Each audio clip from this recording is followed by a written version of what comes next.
Hello friend, welcome to my channel. चलिए आज हम बायोलॉजी साइंस सीरीज का एक नया टॉपिक स्टार्ट करते हैं जो मानव स्वास्थ्य और पोषण से संबंधित तथा ये चैप्टर का नाम है जिसको हम लोग बोलते हैं मानव शारीरिक क्रिया विज्ञान। इससे संबंधित कुछ महत्वपूर्ण क्वेश्चन को हम लोग करते हैं जो आने वाला आगामी एग्ज़ाम के लिए बहुत इम्पोर्टेंट साबित होगा। चलिए हम स्टार्ट करते हैं।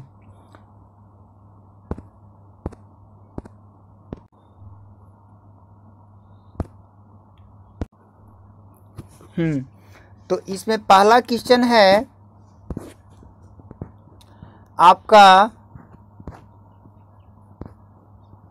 इसमें कि शरीर का कौन सा अंग रक्त उत्पादन करता है।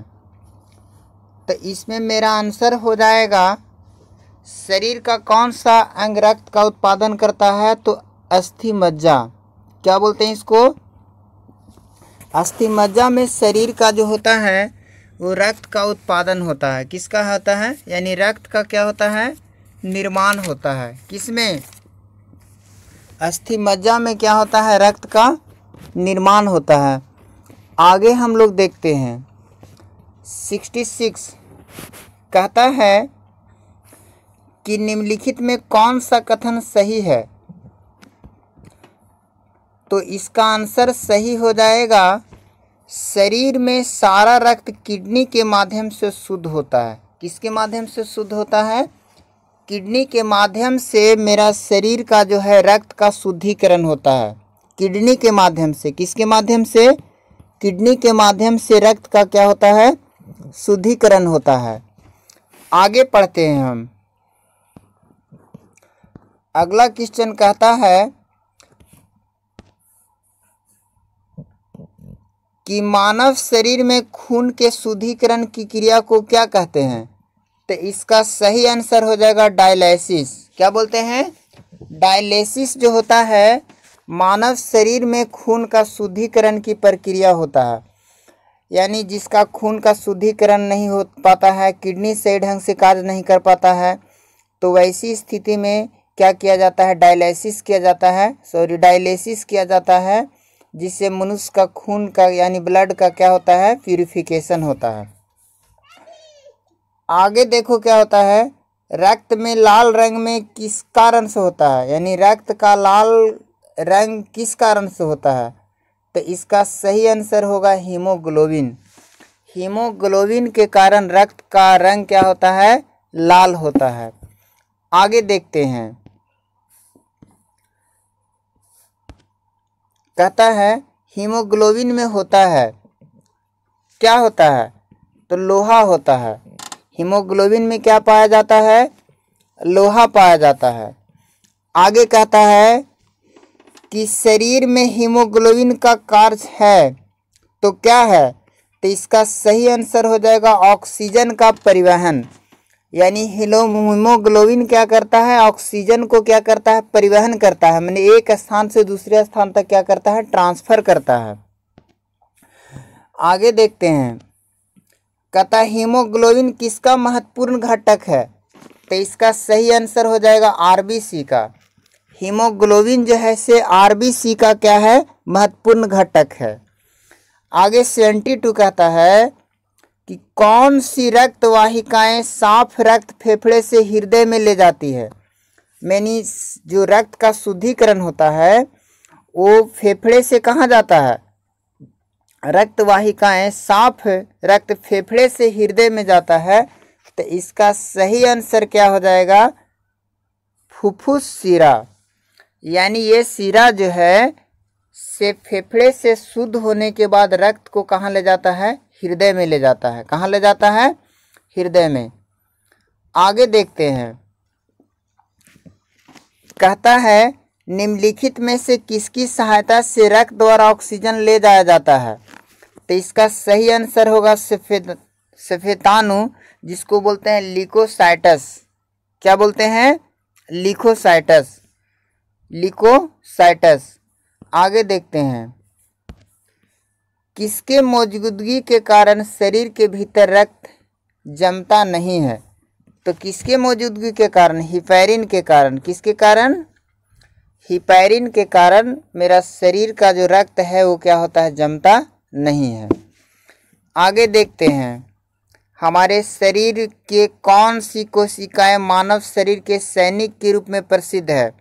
तो इसका सही आंसर होगा सफ़ेद कोशिकाएं। यानी सफ़ेद रक्त कोशिकाएं जो है सो मानव शरीर में सैनिक के रूप में कार्य करता है। किसके रूप में? सैनिक के रूप में। आगे देखते हैं, कहता है रुधिर के प्लाज्मा में निम्नलिखित में किसके द्वारा एंटीबॉडी निर्मित होती है? तो इसका सही आंसर हो जाएगा लिम्फोसाइट। लिम्फोसाइट के द्वारा, किसके द्वारा? लिम्फोसाइट के द्वारा एंटीबॉडी का क्या होता है? निर्माण होता है। आगे देखते हैं 77, लाल रक्त कणिकाएं जिसे आरबीसी कहते हैं किस नाम से जानी जाती है? तो इसका सही आंसर होगा एरिथ्रोसाइटस।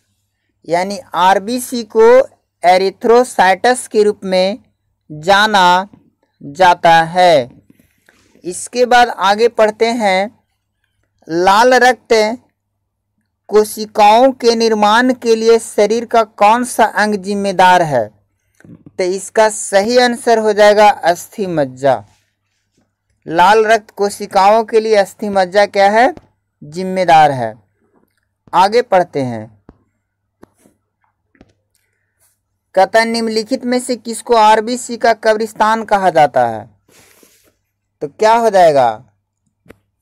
इसका सही आंसर होगा प्लीहा। प्लीहा को क्या कहा जाता है?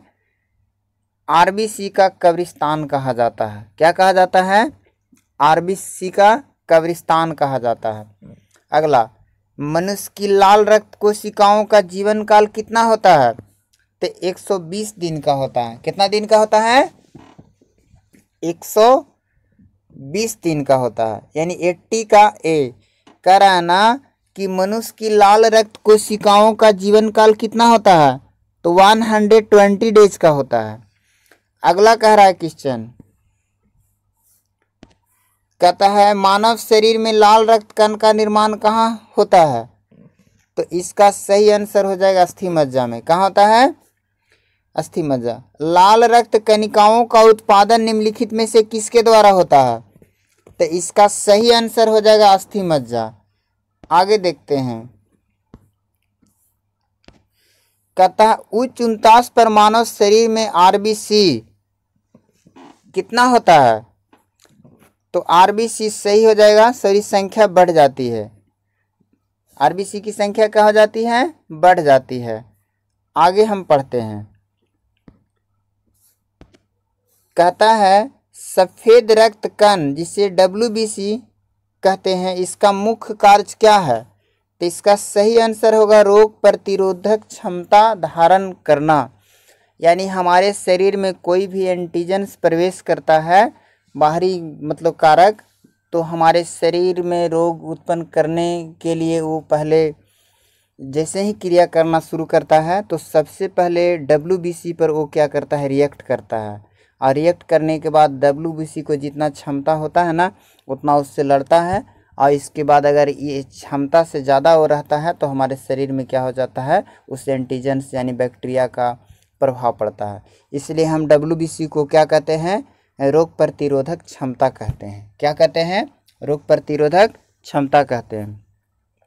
कहता मनुष्य के रक्त में सफ़ेद रक्त को रुधिर क्या बोलते हैं? रुधिराणुओं की कौन सी किस्म अधिक होती है? तो इसका सही आंसर हो जाएगा न्यूट्रोफिल्स। यानी न्यूट्रोफिल्स की संख्या डब्ल्यूबीसी में सबसे अधिक होती है। क्या होती है? अधिक होती है। अगला कहता है जब कोई बाहरी पदार्थ मानव रुधिर प्रणाली में प्रविष्ट होता है तो प्रतिक्रिया कौन प्रारंभ करता है? तो इसका सही आंसर हो जाएगा डब्ल्यूबीसी। क्योंकि WBC ही पहले एंटीजन से बाहरी जो है से बैक्टीरिया से वायरस से क्या करता है, लड़ता है, और इसके बाद फिर इससे ज़्यादा अगर क्षमता वाला बैक्टीरिया वायरस होता है तब जो है से RBC पर इफेक्ट करता है। कहता है रक्त समूह का खोज किसने किया था? 87 का आंसर क्या हो जाएगा? लैंडस्टीनर। रक्त समूह का खोज किसने किया था? लैंडस्टीनर। रक्त समूह का खोज किसने किया था? लैंडस्टीनर ने किया था। 88 का डी, RH फैक्टर का पता लगाया था कौन? लैंडस्टीनर और तथा वीनर ने। कौन लगाया था? RH फैक्टर का पता कौन लगाया था? लैंडस्टीनर तथा वीनर ने। 89 का सी, किस रुधिर वर्ग में एंटीबॉडी नहीं पाई जाती है? तो 89 का क्या हो जाएगा? AB। किस रुधिर वर्ग में एंटीबॉडी नहीं पाई जाती है? तो AB में एंटीबॉडी नहीं पाई जाती है। आगे देखते हैं 90 का। कहता है कि किस रुधिर वर्ग में दोनों एंटीबॉडी पाई जाती है? तो इसका सही आंसर होगा O में दोनों प्रकार की क्या होता है? एंटीबॉडी पाई जाती है। O में क्या होता है?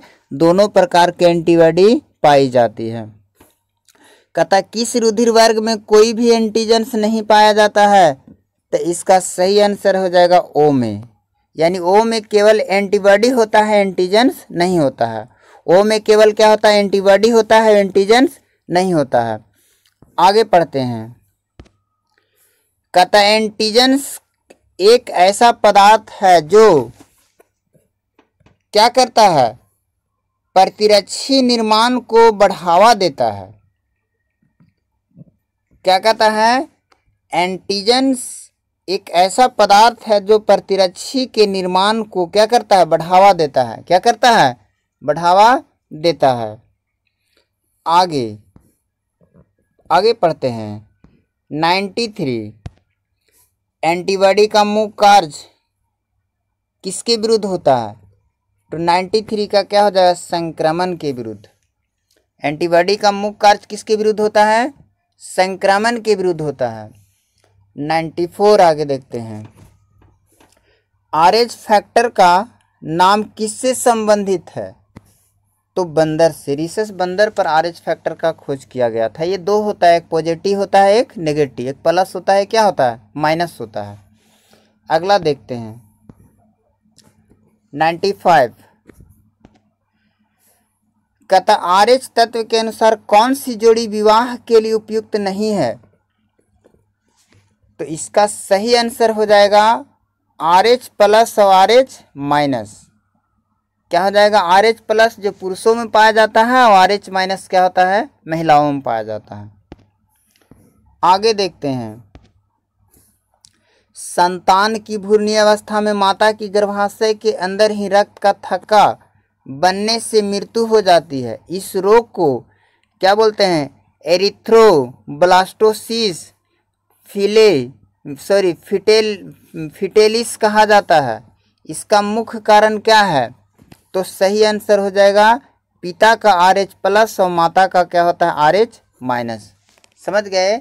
यही कारण एरिथ्रोब्लास्टोसिस एंड फिटेलिस कहा जाता है। आगे पढ़ते हैं। किस रक्त समूह को सर्वग्राही कहा जाता है?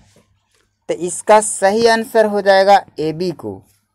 क्या कहा जाता है? AB को क्या कहा जाता है? सर्वग्राही कहा जाता है।